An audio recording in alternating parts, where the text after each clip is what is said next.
welcome to the SealCast. This week, I'm really excited to talk with my friend Matt Ketchum. Hey. Matt's a Blockchain Evangelist and the founder of Kaala, a website serving as a hub of resources for the underground metal scene in Japan. Yeah. Thanks for being here. Thanks for having me.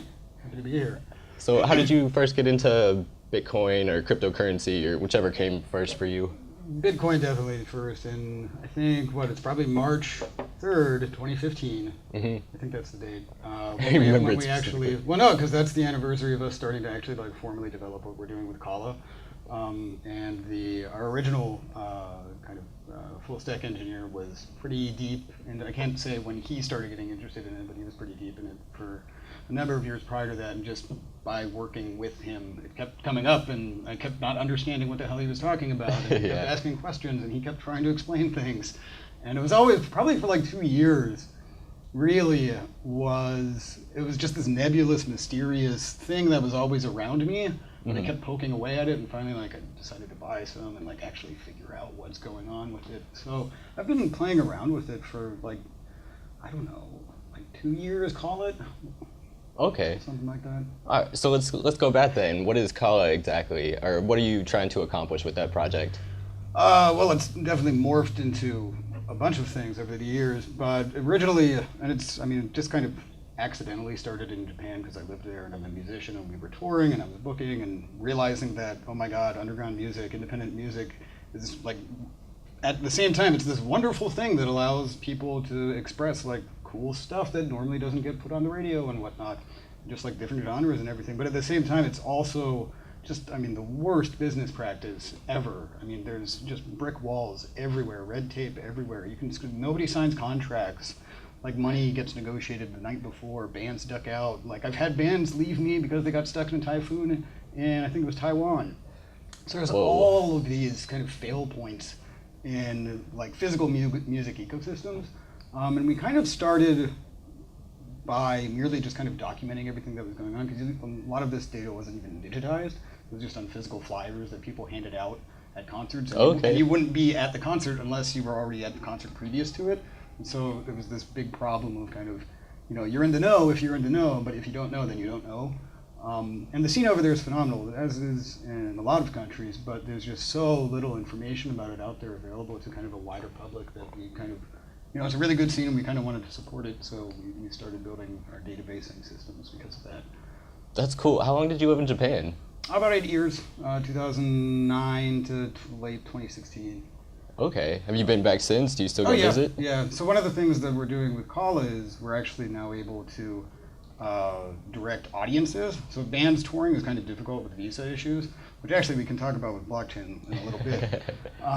But long story short, if you don't get a business visa and you're a band touring in a country that isn't your own, you're technically there illegally, which isn't great. You can get kicked out and all of this stuff. So because that's an issue, it's much easier just to direct audiences, right, and to where the bands are, because they're just going there as tourists.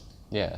Right. So one thing that we're able to do with the data that we gather and analyze is kind of pinpoint and predict pretty much everything that's happening in the scene that we deal with, which is only, again, it's a lot of metal, but it's punk, it's noise, it's avant-garde stuff, performance art, and just kind of the extreme weirdness that we kind of vet. But we've got, I think annually there's 254 events that typically happen on a Thursday, Friday, or Saturday. Usually they're around this much. Sometimes there's a weekend with a bunch of festivals, so we can say to anybody in the world, but especially in Seattle because it's so close to Tokyo, that, hey, for $1,200, you could spend 8 days in Japan's extreme underground and have a really good time. Are you crowdsourcing these events or hosting them yourself? We kind of do 3 things. Number 1, we crowdsource. Number 2, we host both one-off events as well as festivals. And then number 3, we partner with a lot of venues. So I guess you could call that crowdsourcing in another way. But yeah, there's so much activity going on over there that nobody knows anything about. Yeah. So let's bring blockchain into this, because we've talked a little bit before about how there's going to be some interesting implications coming up for data governance and identity management. How are you anticipating this in your roadmap with Kaala? Well, we're still experimenting with it, right? So I'm probably totally wrong. Let me just say that first. Well, it sounds like you've been experimenting for a minute. Yeah, we definitely have. Yeah. And so one thing I'm really excited about is at least the prospect of starting with data governance is for in any given ecosystem, right? There's n number of actors that are kind of important actors and mechanisms that if you pay attention to and collate all that information, you can start. This is how we get predictive intelligence on the scene that we function in, right? But this has happened to me all over the world. Like I've been at a concert, like the concert is happening, and for whatever reason I was looking at the website of the venue that I was at, and they still hadn't listed their schedule of the show that I was at that was going on. Right? Okay.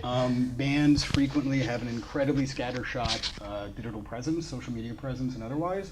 Sometimes pricing gets kind of screwy with bookers. There's a lot of predatory bookers out there.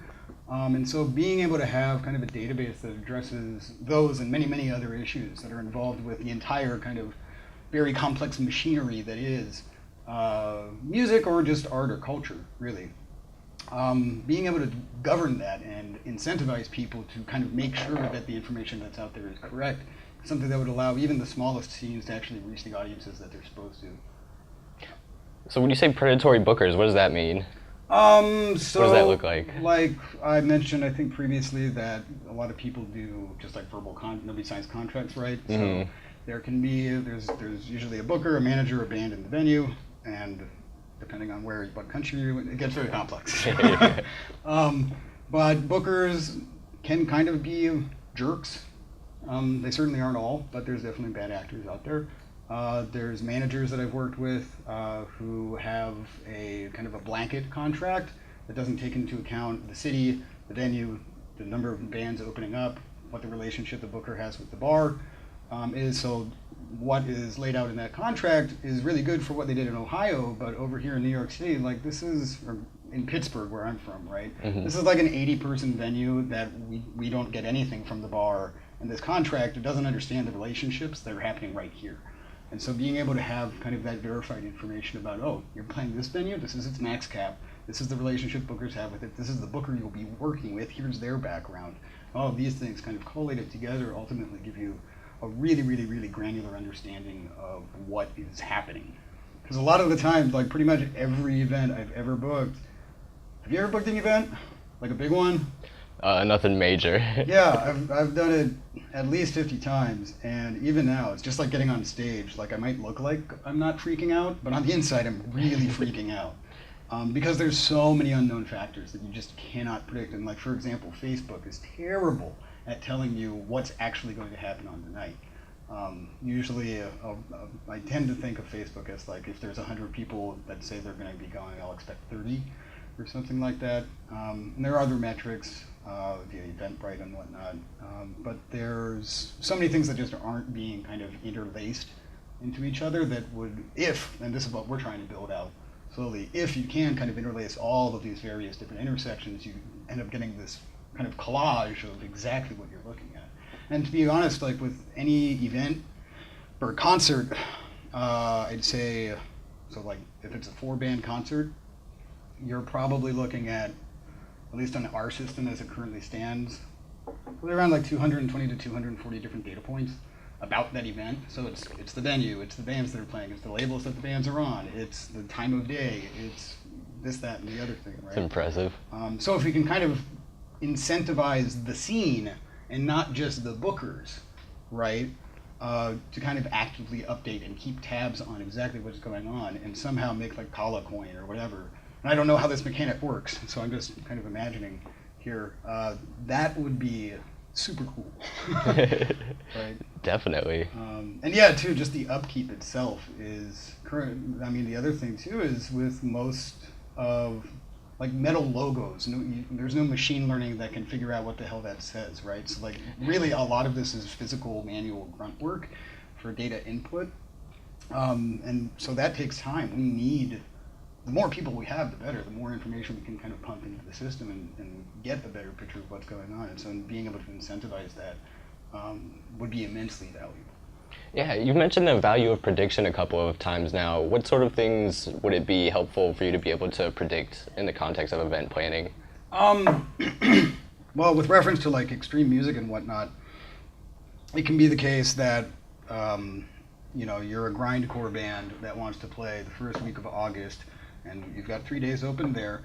You don't know any bookers, you don't know any bands that you want to play with, but you need a resource in order to kind of put this together. So if you were able to come to kind of a resource that provides these predictive analytics of, oh, well, historically at venue A, which is option one, that mostly caters to punk, but frequently on Sundays they'll have either death metal or grindcore shows. But whenever that happens, it's also paired with a hip hop act. So you probably don't want to go there, right? And over here at option B, whatever the venue's name is, historically they're much more favorable to grindcore, but it's also a much more expensive venue. So if it's more expensive, that means that you have to be able to get more people into the door to kind of, cover your costs and stuff like that. And so on and so forth. And this goes into logistics plannings for tours, both for audiences as well as bands. And yeah, things like that. Gotcha. Man, yeah. That's cool. There's a lot going on there. Sounds like it. So what blockchain tools are you using to make all of this happen? So right now, we're experimenting with some stuff. I think I talked to you about Dapos, which is actually is that a segue? Yeah, do you have that on your phone actually, or? Yeah, actually, I do. All right, we can plug Dapos. You should show that off. Awesome. That's a really cool tool. Where'd it go? There it is. Wait. Yeah, what's the website for that? I just have it bookmarked, so. Oh, okay, gotcha. Where'd it go? Yeah, so Dapos is a tool. Was this developed on MetaMask? No, it's independent, so far as I know. Independent? Oh, okay. And for some reason, I'm having a terrible time finding it. But this is a crypto-based point-of-sale application? Yeah, and it's just a web app. It's right. And it functions on Trust. Let's see, on Trust, on ImToken, and the Engine Wallet. And it doesn't work. We figured this out when we last met, that it doesn't work on, what was it? Kind of the two main ones. Was it the Coinbase? Yeah, it doesn't work on Coinbase and it doesn't work on another one.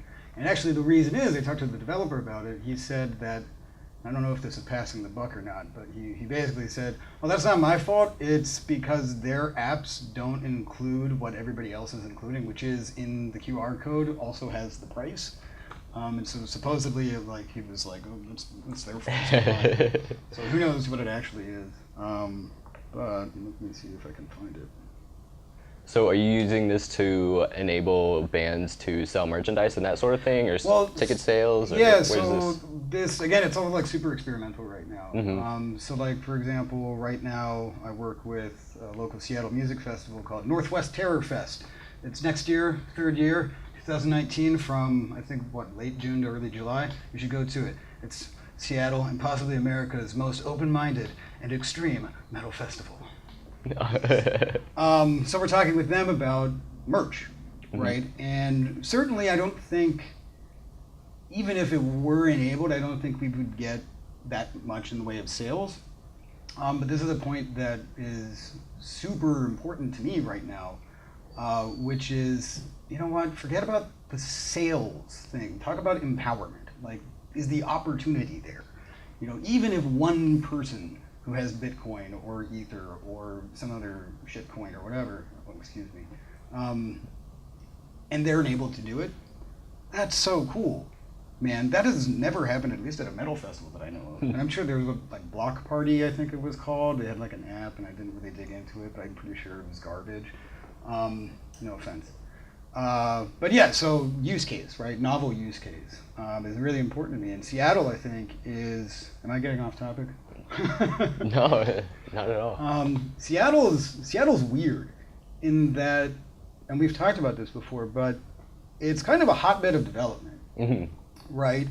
But it has, I can't remember the exact number, but it's pretty sure it's less than 5 establishments in the Seattle area accept any kind of cryptocurrency. And then there's also, I think it's 5, do you know how many ATMs there are? around here, Bitcoin ATMs. Oh, yeah, that's number sounds about right. Yeah, as far as the ones I'm aware of. Really, so we've got super high amounts of development, right, with really cool stuff like Life ID and, well, of course, I'm blanking on everything else, but like there's a lot of cool things being developed, but there's no real life application, and it's really very cloistered, I feel, right now. Which, I mean, it's certainly kind of how these things happen, but with developing novel use cases, I almost look at it as a like kind of like a civic duty of my own. Is this stuff's really weird. We don't understand it fully, probably not even 50%, right? But we can make wallets. Like I can do that, and I can figure out. Occasionally, I can find Dapos and try to use that, right?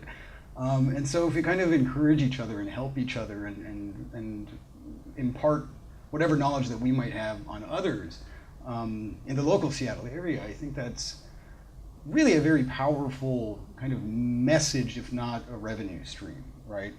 That makes sense. Well, and I've noticed open source and the do-it-yourself sort of ethos is something that I see a lot of parallels with in the underground music scene. Yes, I have a lot to say on that. I mean, whether you're talking about just the ease of being able to create music nowadays with electronic instruments and the popularity of festivals and that sort of thing, it seems like, I mean, it's great that people have that sort of access to tools that allow them to express themselves in all kinds of new ways and make it easier. But how do you see these blockchain tool, having a blockchain tool like that, or like Dapos? Like Dapos, or just other cryptocurrencies. Or getting people set up with ledger wallets, right? Mm-hmm. Again, I think it opens up kind of curiosity, right? And this is actually sort of how I kind of feel like Johnny Appleseed right now, because I've set up 5 different organizations around Seattle just because they said like, oh, here's this thing that I don't understand. I was like, oh, I do, sort of. Yeah. But yeah, it was my friend Lisa who runs, or she's like the managing executive, I can't remember her title, but of the People's Harm Reduction Alliance. It's right around here. I think it's on 45th and University. Maybe, which is a really excellent NPO, 501c3 that works in like needle exchange and safe drug use and harm reduction and homeless population and all this stuff that not very many people in Seattle seem to like to touch. And we were at, I think, an Immortal Technique concert over at Numos in Capitol Hill, just getting beers beforehand, and she just randomly brought up the fact that they had a bunch of donors coming to them saying, hey, I've got a bunch of Bitcoin or Ether that I want to give you, but I don't see any solution. She just brought this up and said, like, I have no, like, what do I do with that? This is weird. It's like, oh, gee, I can do that for you, right? And so from there, like, I worked with them. I worked with Substation over in Ballard. They now also have tentatively a POS solution. I do really think that Posibit is a super cool Seattle company, and I need to dig into them more. But there's a friend of mine down in Tacoma who runs something called the African American Youth Travel Program, which is focused on getting inner city youth over, actually, to Japan. That's where I met her. And then there's another one. But there's all these opportunities that all of us have. You know, if it's your favorite pizza restaurant, or I don't know, everybody always talks about when grandma can use it. Why don't you try setting grandma up with it and just watch her play around with it? She'll probably fail, but at least she's familiar with the thing, right? Right now, there's this very black and white narrative, I think, of what blockchain, what crypto, what Bitcoin, what all of these things are. And it's either, oh, you're sort of exploring it and poking around, or, oh, what is this crazy thing that I don't get? And so merely by empowering people and giving them the tools to screw around with it, right, I think is a good thing. That being said, if they do have revenue streams, well, then we need to start talking about like taxes and stuff, right? Which is why I'm happy that Zen Ledger is here in town, because they can kind of handle this. So I think that's kind of safe. But again, it's a bunch of baby steps that we have to take, and in Seattle especially, I see so much development and so little kind of community activity and community development. that to me just smells kind of like, you know what, we're going to have to wait another 5 years for this to go anywhere. Whereas if we just let people play around with it, something might not happen, but something also might. Yeah. I'm glad you brought up the tax issue. That leads really well into another question. What sort of issues do you bring up when you're educating merchants or nonprofits or anybody on accepting crypto? Taxes. I do kind of probably go a little bit overboard. Kind of probably a little bit. Go a little bit overboard on security stuff. I really try to tell them, like, yo, here is this thing. Go get a safe. Go lock it up. Don't tell anybody you have it, right? Like, keep this safe, right? And there's that. So that's what, like paper wallets and whatnot. Obviously, I told them about, I think the Ledger S is a really good product. Mm-hmm. I use it myself. It is immensely complex to set up, though, but this is still early days of crypto. So kind of, yeah, like what do you need? You need paper wallets, you need MetaMasks, things like that. Kind of cool use cases that you can play around with but aren't too technical. I think that Presearch and Mana are two neat ones, especially Presearch. I really like what they're doing. What else? And yeah, just kind of like CoinMarketCap so they can watch stuff, and just various tools that allow them to start exploring this completely unknown territory that prior to either them working with me to set something up or prior to whatever event it was that got them into it, they had no idea where to even start.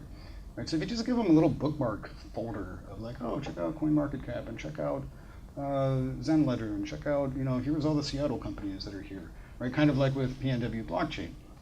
Like that's an excellent educational resource. And honestly speaking, it's kind of like the crypto version of Kaala, which is super cool. Much appreciated. Yeah. Yeah.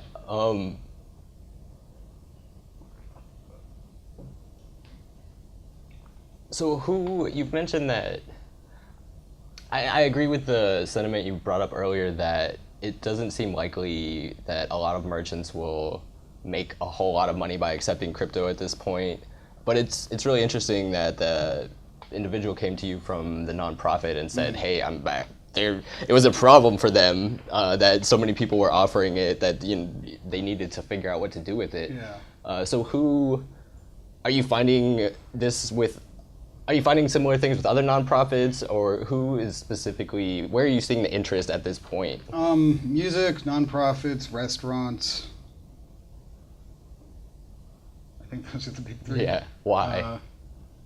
Well, I think, so let's see, with the nonprofit thing, a lot of it, this is almost to me sounds kind of full circle, but when people first started hearing about Bitcoin, it was all about the Silk Road and illegal drugs and all this terrible stuff.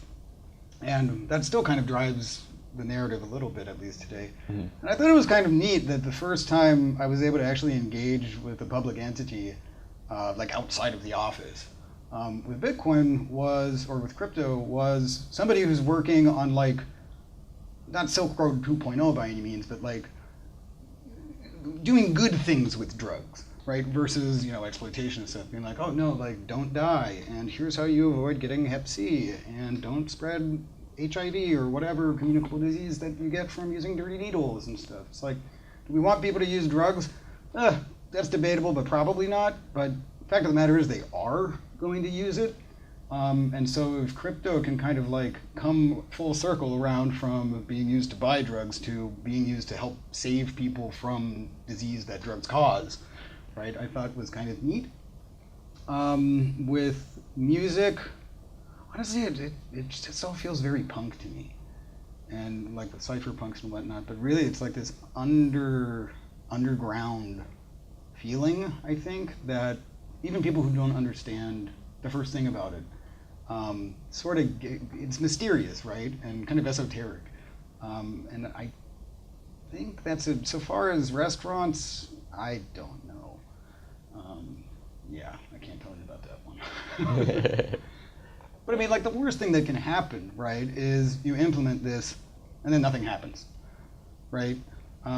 Certainly there's like theft and stuff you have to worry about with exchanges and stuff, but and again, this is kind of being, I don't want to say like being a good Samaritan, but being a good educator in your community, wherever that may be, involves, providing people with the details and again, education and lessons about how not only to set up functionality, but also kind of how to begin exploring to do this more safely. I think a lot of the stuff that's going on in Seattle too is very high-minded, which means it's going to take a long time for it to get there.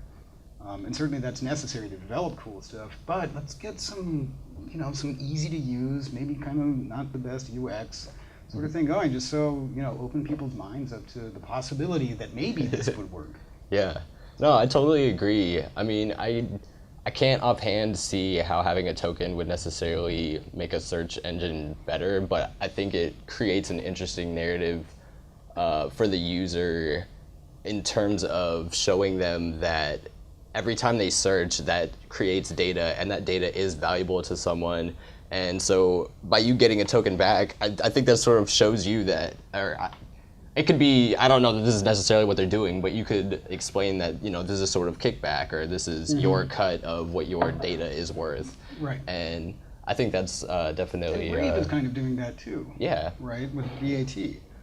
That's also very cool technology.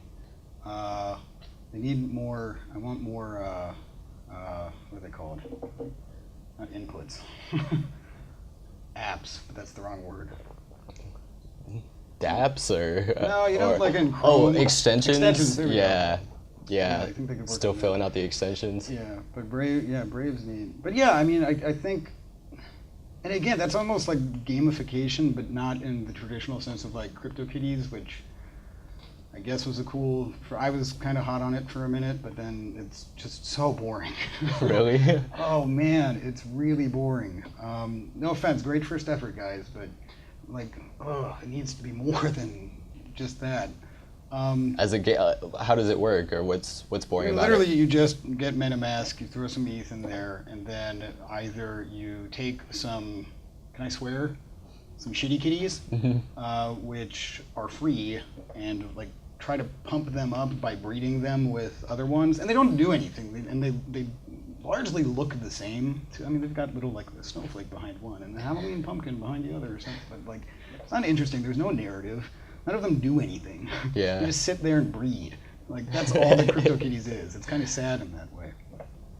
But with regards to like real life gamification of not necessarily crypto or blockchain itself, but the concept of it, right? Like narrative development, I think is, like, I'm really interested in that. I'm really curious about how that could kind of inform the public about, and again, like maybe at the end of the day, this technology sucks and we throw it out, right? It'd be a lot of money and a lot of time spent on it, but hey, if it doesn't work, it doesn't work, whatever.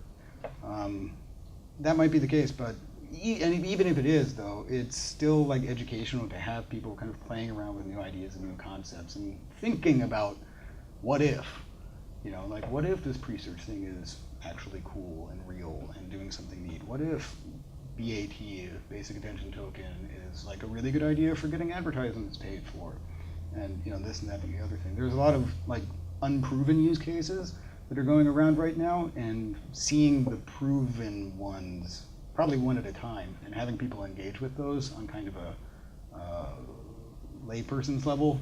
Is that insulting? I don't think so. No. It's an emerging field. It is highly specialized. Yeah, kind of like a basic, understandable, kids book level or something like that. I still feel like that's offensive, but you know what I mean. And that really doesn't exist right now, I don't think. I mean, I don't want to say there needs to be like a blockchain meets Pokemon movie to like somehow educate people. But I do think though that now is the time for like William Gibson 2.0, like the guy who wrote Neuromancer, which was all about the nascent internet back in like 1982, but he predicted like everything with YouTube. Okay. Like it's awesome. There's ninjas and stuff, and it's really cool. Like now is the time for new William Gibson to come around and start playing around with these concepts and ideas and kind of delivering it in a publicly digestible form. So I know when you talk about crypto, your excitement about crypto adoption,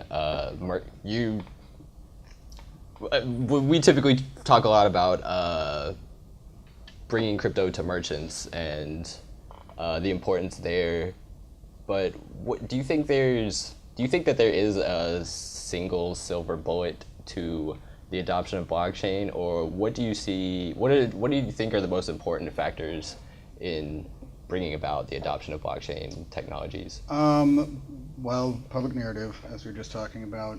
I think going back to data governance too, there are a lot of bad actors in this space, and so with Kaala, we work with music, and okay, that's fine, like that's pop culture or underground culture, whatever you want to call it. But in business, and especially in blockchain, having data about, for example, John McAfee, right, and the events that are going on all over the place. There's a lot of really big ones, a lot of real expensive ones. There's a lot of them even here in Seattle, right, that are content-wise good, but there's sometimes some snake oil there. There's sometimes, this, that, or the other sort of bad thing. And being able to make an informed decision on, am I going to spend $1,200 on a round-trip ticket to Boston from Seattle to go to, Blockchain Expo 2019 or whatever it's called? And if I am, you need to know that this is going to be a worthwhile event. I think that there's a sizable racket, just like with ICOs, of bad actors just looking to make a buck. And being able to kind of protect, I don't want to say protect the consumer, but protect the member also sounds wrong, but protect the people who are trying to get involved in this in whatever way it is immensely important, because right now it is risky. It's still risky, and that's really unfortunate that it's kind of being taken advantage of in that way. Public narrative, so like safety, I guess you could call that. Mm-hmm. It's I don't like saying the UX UI thing, but it is, I guess, important. Just feel like you should be able to hack your way through whatever, but I understand.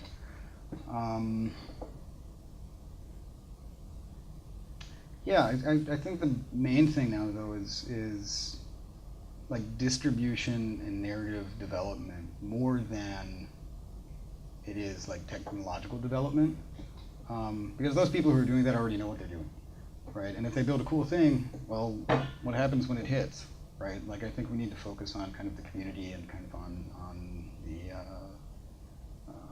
narrative development.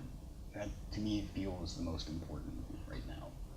Yeah, that's fair. That's a point I can certainly relate to. I try to go to a lot of meetups, and but that's another thing. Like the meetups are great. Mm-hmm. But one thing, this is kind of the punk rock in me coming out. They're typically at the same type of venue. They're typically, I don't know, about 20, 30 people. A lot of the time, the content's sort of similar from others that I've been to. And I would like to see kind of a diversification of venue, of topics, of kind of style of meetup. I know you and I have talked about the crypto crawl, right? Mm-hmm. Which is a bar crawl where we talk about cryptocurrency, which I think is a great idea. Usually, and again, that's underground music and me coming out. Like I've met the coolest people and made business connections by going to after parties, and I mean, call it schmoozing and boozing, but like if you're hanging out and having a good conversation that's like friendly and not so directed, you end up making like a personal connection, and from that you can really start accomplishing a lot. So I would love it if meetups got more diversified. Yeah, no, that community aspect is really important. I mean, when you mention the conference, that conference you had been to that wasn't a, or people being deceptive about their conferences that they're putting on. There's one that I remember attending. I won't call anybody out, but that came to mind. That was it felt like a bait and switch when I got there, and I take that in stride at this point. But when I think about new people coming in, it's certainly been a learning experience for me, but I hate to think of the people who leave with a bad taste and may write off Bitcoin as, that's just actually a really interesting point now that you bring it up. I get the feeling that probably, I hope this doesn't sound too stereotyped, probably like Russia, Ukraine, and US events. Definitely US events. I know that. Again, seem to be kind of predatory, or at least more frequently predatory. Also, I'm more focused on US events, so maybe I'm just getting hit by more of them than in Canada or whatever. In the sense of just trying to get money for nothing, or just trying to cash in on the hype? Yeah, yeah. One thing I'd be really interested in is, and I'm kind of working on this right now, but it's still like super not yet good, of, again, determining, and this is something that PNW blockchain can do too, is determining the metrics with which to identify and qualify a given event, and start mapping that out, creating a heat map of where the good events are, where the good speakers are, and kind of calling out just by being able to point at, oh wait, bad actor is kind of doing bad stuff here. And of course that's kind of difficult information to determine, so maybe it's a bad idea. But yeah, I get the feeling that the US, like if you looked at the US crypto scene and the Canadian crypto scene, I bet there's probably more bad ones here than there are in Canada. That's how we do business here. Maybe. I've only been to a couple of crypto meetups in Canada, so I don't really know. But you bring up an interesting point in that, there's an interesting dichotomy playing out here, where on the one hand, there are certainly people who are just trying to cash in on the hype, or are, just being outright dishonest. Mm-hmm. But as we mentioned before, this is a very new field, and there are a lot of people who are experimenting, and to a certain extent, there's nothing wrong with experimenting and figuring out what you're doing. But that being said, it is important to put on a good face so that growth can continue in the ways that we want it to. And another thing that I think is really important, that probably internationally or globally is sort of a thing, like tech can very easily be seen as like a heal-all or cure-all of like, oh, if we just develop better tech, the world will be better. And this is a problem with blockchain too, right? It's like, well, it's good tech, but keep in mind, we're the actors here. And if you put garbage in, garbage is going to come out. And so, like, one thing I think I always try to keep in mind when considering blockchain, when considering whatever, is, oh, that's cool, I want to understand that, but also, like, how am I affecting it? Because ultimately, my use of any given technology produces the effect. I'm the one making that effect. And so I don't know how to not have like bad ICOs and stuff, because ultimately that's some jerk saying I'm going to screw some people over, right? And so there's also a cultural aspect or societal aspect with just technology in general that I don't hear too much about. I feel like in the early 90s, for some reason, the movie Hackers comes to mind. That was kind of trying to poke at this issue. Mm-hmm. But I don't see too much of it these days. And I'd like to talk, in addition to about blockchain and use cases and applications and whatnot, about like, oh, and also like the way that we're going about our lives is also a little bit, again, I like the word predatory right now, but I think that there are some business practices and things that could be called into question to see if there's kind of better ways to go about them that sort of disallow for bad actors and greed and all these things. I know everybody says greed is like innate in humans. Maybe it's not.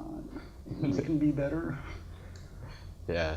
Like, I think it would be so cool if, and this is like what William Gibson 2.0 should do, right, is write a book or a story or a movie or whatever about how blockchain, somebody like a good, or maybe it's a redemption story, I don't know, but like how can we make blockchain make a better world sort of thing. And of course it'd be like wonderfully sci-fi and whatnot. But yeah, I think there's technology, right? It's a combination of us and the technology, right? Yeah. When you bring up that concern about the ethics of the development of these new technologies, are there any projects in particular that you're concerned about?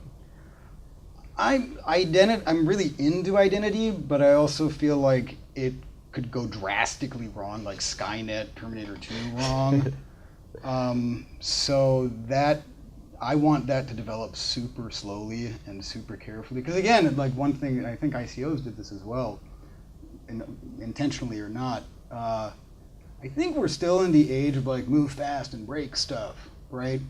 It's like, all right, if you're dealing with, I don't know, like chicken eggs or something, like, oh, if you got broke, oh no, right? But like, if your social security and like all of your information somehow gets hijacked, I don't know how it would, but like, I want to make sure that that is not possible, right? To the highest possible degree.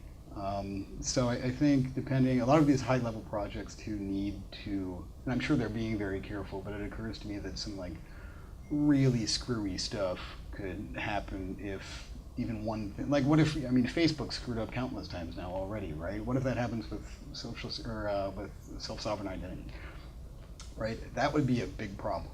I mean, it already is, but so yeah, that kind of, let's move as fast as you can and try not to break stuff. And if you do, okay, but you know, don't. Like we need to kind of pull the reins on the horse of technological development a little bit, I think, because it's kind of at a pretty steady gallop at the moment, and that can be not good. And I really feel like that's sort of what ICOs were taking advantage of, more than taking advantage of people, taking advantage of the zeitgeist of, oh, well, it's tech, it always gets screwed up. Like, let's just invest, right? Yeah, that's my main concern. Yeah, I mean, that's totally fair. I've talked a lot about my excitement over the use of stablecoins in facilitating remittances. I think that's a really interesting use case, but I've seen a handful of people lately raise concerns over the fact that, like you said, this is still a very new technology, and it is likely that some of these stablecoins will fail. They're not all, despite the fact that we call them all stablecoins, there's a lot of different ways to create a stablecoin, and it is still very experimental. So that may not be as big of a deal if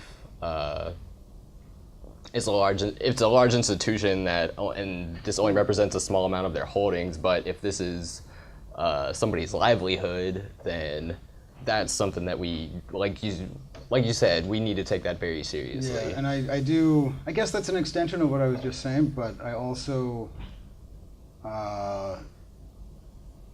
lament, let's say, the rise of things like Ripple, of things like Goldman Sachs, and what's their product? What's wrong with Ripple and Goldman Sachs? I mean, so on one hand, I totally understand, like, oh, it's like making business more efficient. Okay, that's good. I like that. There's a lot of inefficiencies there, and I hate inefficiencies, so like, that's a good thing. But at the same time, it does feel like the message is getting a little bit warped. I feel like there's a good bit of, and I mean, this happens with everything, right? It happened with punk rock, it happened with, I don't know, Elvis, it happened with everything. There's a bit of a, I don't know if I want to say appropriation or hijacking maybe of the mission of like Satoshi, right? And there's a lot of spectacle around, you know, use case. And again, Goldman Sachs is throwing however many billions of dollars they have at it, or however much. And yeah, I don't know. That just like philosophically kind of just irks me a little bit. Like I'm not gonna, you know, say like don't do it, but I don't know. I feel like there is something I don't like about that. I've heard similar concerns recently with reference to the Hyperledger project. Not necessarily the project itself, but a lot of people seem to have a bad taste in their mouth over the fact that the first time that there was a big push for the development of open source technologies, a lot of it just ended up being used by big businesses to provide other services to make money. And like you said, sort of goes, it seemed like the ethos of what people were trying to do with the open source movement got lost along the way. Well, and that actually goes back to education for me too, which is, okay, it's open source, great. Where do all of the people who can actually like legit manage this code work? Well, they probably work at like some pretty top level firms. So again, and this is probably a more complex thing than just narrative development. Like, what if there were some, and I guess like MIT is doing this and various educational institutes, but what if there was a push for kind of technical development in probably like high schoolers and like younger people, right? So that when it's open source, oh yeah, actually anybody can kind of go in and do some cool stuff instead of just saying it's open source and democratic, but the only people who can actually do anything with it work for vested interests. Like that seems like a little bit misleading to me. So I mean, and it's an immensely complex issue, like the whole technical development, the whole thing is complex, it's new, it's not fully understood. So it is kind of Wild Westy, and that's an analogy I don't really like, but just because I don't like the Wild West. It's very violent. No kidding. So I see a bright future for all of this stuff. You know, I'm not saying that what's going on right now is like necessarily a negative, but I think the space that we're currently in is one that will hopefully morph or pivot towards something more egalitarian, something more not just open source, but more open-minded and open. And again, that kind of goes back to me running around town trying to get various friends set up with wallets, because I see that as like the first step to getting there.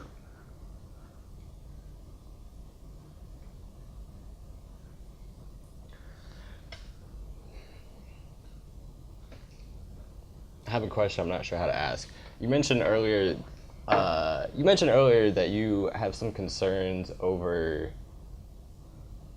or you mentioned that you feel conflicted about the types of use cases being targeted by blockchain, or targeted by blockchain within the music scene. A lot of it seems to focus on content rights and distribution rather than the communal end of it. But it seems like that enabling those, empowering people with those rights over their content and the ability to distribute it sort of allows them to build those communities in an easier way. Well, I mean, do you think that's necessary, or? It's tough. Like I don't think that licensing is bad or anything. It's just a really screwed up system that I don't want to touch it. Do you mean just within the music industry, or are you talking about intellectual property? Yeah, just IP management is really screwy, but music is really screwy. And so, I mean, certainly I want artists to get paid for, every time they're played in a mall or, whatever it is that's being used. Which is not my personal connection to music is not that, right? My personal connection to music is, and this is, maybe I'm just like an old dude now. Like I see at concerts now, underground ones, there's this pickiness that really bugs me, right? People will only go see the band that they want to see, and they don't stay for the whole show. And it's like, that's how I grew up that's how I built Kaala. Because I was going to punk rock shows when I was like 13, and from the summer of 2000 to the summer of 2004, like 12 Japanese bands came through that were like really vicious. And I was like, oh, I need to go pursue that. I don't know what that is, right? And so I do have a fear a bit of kind of losing, like my focus on music is call it communal, but the experiential aspect of it and kind of the life-affirming energy. Not to sound all new agey or whatnot, but like there's something to be said about getting kind of drunk and running fast around in a circle while a bunch of drums go ba ba ba ba ba ba ba, right? Like it's sort of spiritual a little bit. That's important. That kind of connection, that kind of human interaction, that's very impromptu. I think like that's music for me. Music is like the oral experience of music is merely the seed. Right, that sprouts into this tree of picnics and bike rides and I don't know, like New Year's Eve parties and after parties and just like the scene, right? And when so many companies, both within and without blockchain, are focused merely on kind of the monetization aspect, that just rubs me entirely the wrong way, because that's not at all what I'm about or what Kaala's about. You know, it's about empowering people to go enjoy life. Gotcha. Right. Yeah, I can totally respect that. I always like to end this on a happy note. What's the most exciting technology on your radar at the moment?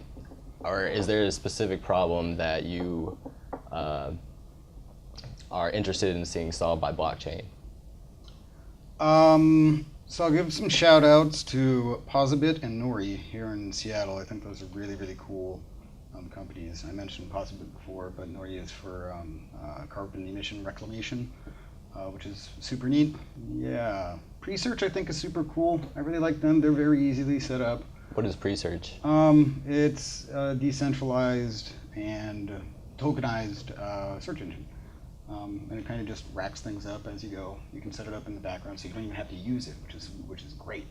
And that's one of the tools that I give to the people that I work with, just because literally it just runs in the background and they can accumulate. And it's actually, I think it's at like a hundredth of a cent right now, or something. And I've got like 270 of them, so I've got like $2 or something, Yeah. which is neat. So what's the benefit of having a token for a search engine? I don't know, you just accumulate it and eventually like convert it into Bitcoin. You accumulate it as you're searching for Yeah, stuff? PRE is you get 0.25 per search, something like that. And it might be a scam, I don't know. They seem neat, it functions easily enough. And again, I mean, I think that you're right when you say we are early, like incredibly early. But again, it's never too early to start playing around with things. So even if pre-search isn't, what it's supposed to be, even if mana, even if all of these other things that I'm screwing around with turn out to be like complete frauds. Like, number one, I'm not investing anything in them, right? So not really worried about that. So the worst thing that can happen is I kind of played a game and experimented with some technology for a little bit and probably learned something from it, even if not gaining something from it. And again, too, I think that the narrative is really kind of focused right now on, we've definitely had this conversation before too, about crypto versus blockchain, and I certainly fall in the blockchain over crypto. Like, I think if Bitcoin goes down to 4 cents, I honestly don't care, right? I think technology is interesting enough and should be pursued and developed to see if it's viable. Because we don't, I mean, seriously, what do we know yet that's actually a proven viable use case, right? Outside of kind of transfer of currency. Where can we learn more about your projects? Well, there's www.kaala.jp. That one is admittedly a little bit wonky right now, so apologies. You can also check out kaala.us, which is our tourism site that's less wonky. You can check that out. We're on Facebook, we're on Twitter, KaalaJP on Facebook, KaalaJP on Twitter. We're also Kaala Tours on Facebook, KaalaJP on Instagram. We're on Patreon. Definitely check us out on Patreon. Give us money. We're on SoundCloud. We do a pretty roughshod podcast. That's a lot of fun. So yeah, if you want to hear interviews with people on the ground in Tokyo and Nagano talking about underground extreme music in Japan, it's a great resource. That's on SoundCloud at, I think, also KaalaJP. Awesome. Yeah, we'll get some links hooked up below for you. Yeah, thanks for coming and doing the show. Yeah, happy to be here. Hey listeners, anyone in the Seattle area who has their own podcast or might just be interested in podcasting or just wants to talk to some podcasters, we've got a new podcasting group and meetup you can check out at seattlepodcasters.com.